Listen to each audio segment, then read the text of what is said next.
What's going on, YouTube? It is Hefty here with another episode of Comic Talk with Hefty. I know there's a few of you out there that really like this series, and I apologize for not doing this more often. I'm going to try and do it more, try and get these out more consistently, but we will probably have um, a little bit of a change up in the structure of these, just so I can get them out more regularly. For any of you that are interested in getting into comics but don't know where to start, or maybe you've really liked what you've seen watching the comic book movies and TV shows, want to learn more about characters, I hope this will be helpful for you. As always, there are going to be links in the description of everything I talk about where you can pick these stories up yourself. Today we are going to be talking about a classic Marvel Comics storyline that may have something to do with an upcoming Disney Plus TV show. We'll be talking about an independent comic book miniseries that launched the career of one of the industry's current biggest writers.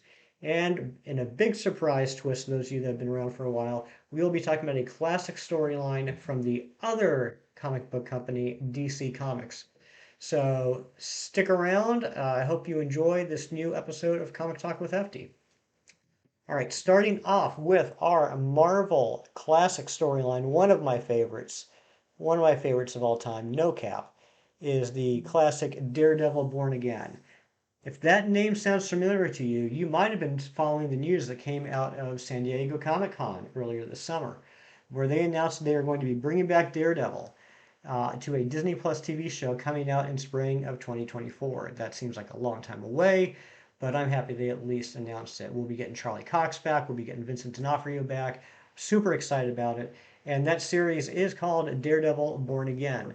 I don't know how much it's going to have to do with this particular storyline because they've already touched on a couple of these themes in the previous Netflix series. But regardless, it is widely considered by most people to be the greatest Daredevil story of all time.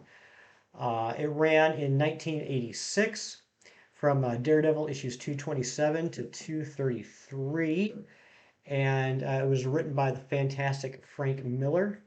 Frank Miller is widely credited to have reinvented Daredevil back in the early 80s, introduced things like the Hand, Elektra, really gave it the gritty feel that Daredevil is really known for nowadays.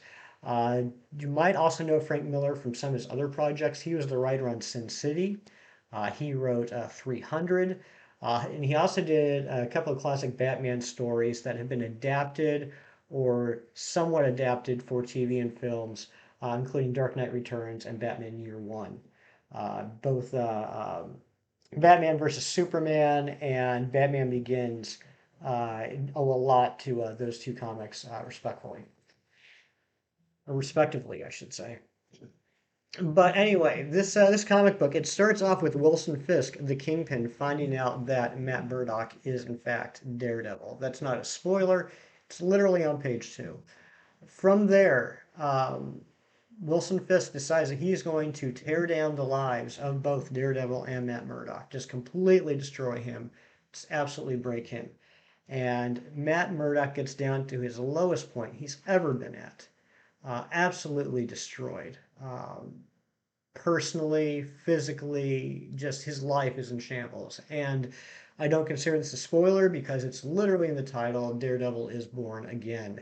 Fantastic writing. Like I said, Frank Miller is just one of the best. And this is one of his greatest scripts he's ever put together.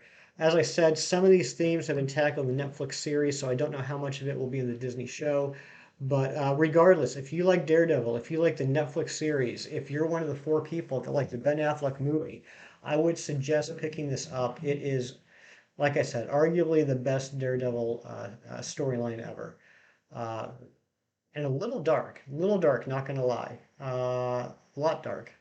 I'm not quite sure how they got away with putting some of the stuff in past the Comics Code Authority, which is like the rating system. Now that I'm thinking back on it, there's some bleak moments. There's some bleak moments. Also, some surprise guest stars I won't mention here. I want them to be a surprise to you as they were to me. But yeah, check it out. As always, like I said, the links will be in the description for where you can pick this up yourself. But yes, please check it out. If you have any interest in Daredevil, this is the cream of the crop. This is where to go. All right, for our independent comic, this is a miniseries that came out in 2017, written by a young man who is now one of the most highly regarded writers in the industry. This was his first writing gig. It's done by Image Comics. You've heard me talk about Image Comics in the past. They're responsible for such comics we've talked about like Paper Girls, East of West, Saga, and some others. This is a limited series collected in one volume called God Country by Donnie Cates, one of my favorite writers, and artwork by his common collaborator Jeff Shaw. This is a little bit of a weird one to describe because it's such a unique idea. Basically, there's this family that lives in Texas.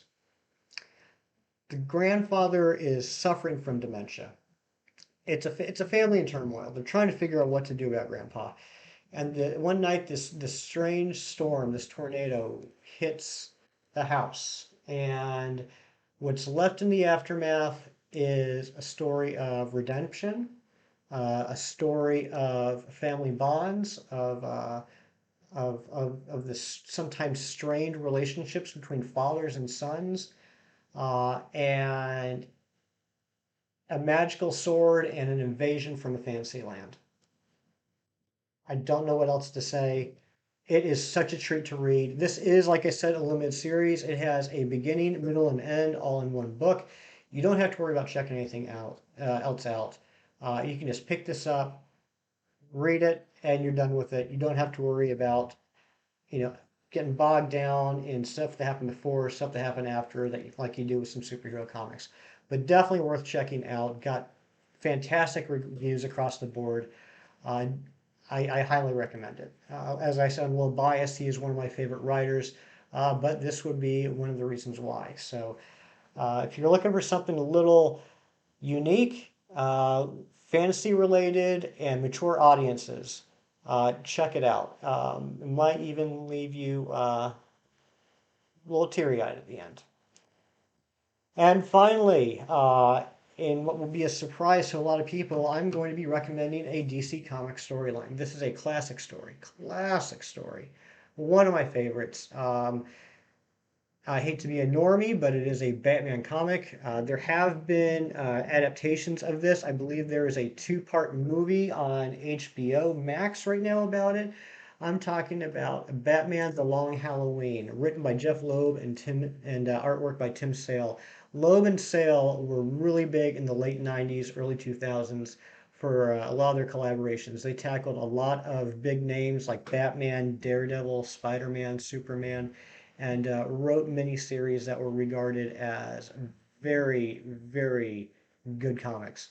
Batman: The Long Halloween is a 13-part miniseries, all collected in this one book. Again, links in the description, in which, starting with Halloween, there is a murder, and every holiday afterwards, there is another, a younger Batman. This is a couple years into his career, has to track down the holiday killer and find out what's going on. This is a who's who of Batman characters. Over the course of the 13 issues, all the classic names are there. Everyone is a suspect. It's really, if you really want to get a feel for Batman as a whole and everything that he encompasses, everything that the mythos encompasses, this is a great one to read. Like I said, everyone is included. And this is early on in the chronology, so you get to see a little bit younger versions of everyone as they were just starting out. But I mean, it's just like I said, it's a who's who. You got Joker, you got Riddler, you got Penguin, you got Catwoman, you got Scarecrow, you got Killer Croc. Just everyone is involved in this, and everyone, like I said, is a suspect. Definitely worth checking out. It is a little bit of a longer one. Like I said, it's 13 issues, so that might be a few hours read, but definitely worth it. The artwork is fantastic. Tim Sale's artwork is very reminiscent of the classic Batman animated series, if you're familiar with that, done by Bruce Timm. It's got that feel to it. As I said, there is also a two-part movie on HBO Max. So if you are averse to reading for some strange reason, you can always go check out the movies as well. But yeah, I highly recommend checking it out. It's one of my favorites. You guys know I'm not a huge DC fan, but there are some storylines I've really enjoyed, and this is one of them. It's one of the few DC comic graphic novels or collected editions I personally own. But I highly recommend it if you are a Batman fan. Definitely worth checking out. And that is what we have for today. Please let me know in the comments which one of these, if any, you have read or are interested in reading. And also let me know if there are any comic books that you would like me to check out in the future. I am always open to reviewing comics that you guys suggest. I'm always open to trying out new things. So please do that. Again, links in the description for where you can buy any of these. They are Amazon links, which is the quickest way to buy. Most of them are also available on Kindle Unlimited, Comixology, available at stores like Books A Million or Borders. Or if you want to be super cool, if you want those extra bonus points, check out where your local comic book store is.